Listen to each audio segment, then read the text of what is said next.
दिसतंय? लोकशाहीचं दुर्दैव आहे आणि मी आपल्या माध्यमातून लोकशाही प्रक्रियेवर विश्वास असणाऱ्या प्रत्येक नागरिकाला माझं आव्हान आहे की डॉक्टर बाबासाहेब आंबेडकरांचं संविधान आणि ही लोकशाही देशाची जी की अनेक लोकांनी स्वतःच्या जीवाचं बलिदान करून त्या ठिकाणी हे स्वातंत्र्य आपल्याला मिळालेलं आहे, हे जर अबाधित ठेवायचं असेल तर पैशाचं प्रलोभन दाखवून जर कोण तुमचं मतदान घेऊ पाहत असेल तर अशा व्यक्तीच्या विरोधातच मतदान टाकणं ही खऱ्या अर्थानं डॉक्टर बाबासाहेब आंबेडकरांचं संविधान वाचवणारं आणि देशाची लोकशाही वाचवणारं त्या ठिकाणी निर्णय ठरेल. त्यामुळे सामान्य माणसाला आणि तसं आपल्या माझ्या मतदारसंघामध्ये लोकसभेमध्ये लोकांनी दाखवून दिलं.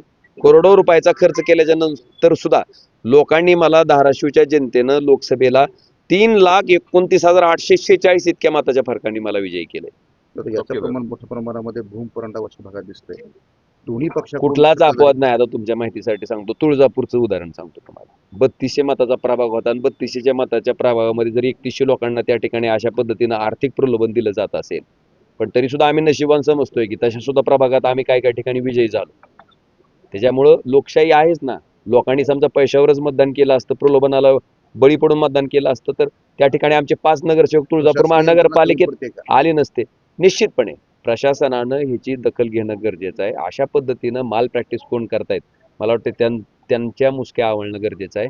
कारण एक लक्षात घ्या, पूर्वी निवडणुकीला उमेदवार देत असताना त्या उमेदवाराची काम बघितलं जायचं, त्याची पार्श्वभूमी बघितली जायची किंवा तो लोकांसाठी किती पत उपलब्ध आहे हे बघितलं जायचं. पण दुर्दैवानं आज निवडणुकीला उमेदवार उभं होत असताना त्याची आर्थिक परिस्थिती बघितली जाते.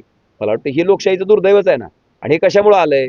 अशा पद्धतीनं जर आर्थिक प्रलोभनं मतदाराला दाखवून मतं विकत घेतली जात असतील आणि असा जर माणूस निवडून आला उद्या भविष्यात तर तो काय करणार आहे? जो पैसा गेलाय तोच वसूल करायचं काम करणार आहे. त्यामुळे जनतेनं, सर्वसामान्य माणसानं शेवटी मतदान कुणाच्या बापाला कळत नाही.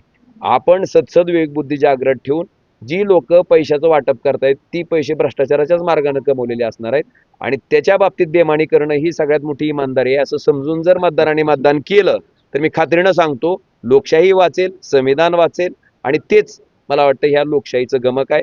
सर्वसामान्य नागरिकाचं कर्तव्य आहे मतदार म्हणून. दिले तर घेतले पाहिजे नाही, अरे त्याच्याशिवाय त्याचा माझं जिरणार नाही. वाटणाराचा खोड कधी जिरेल?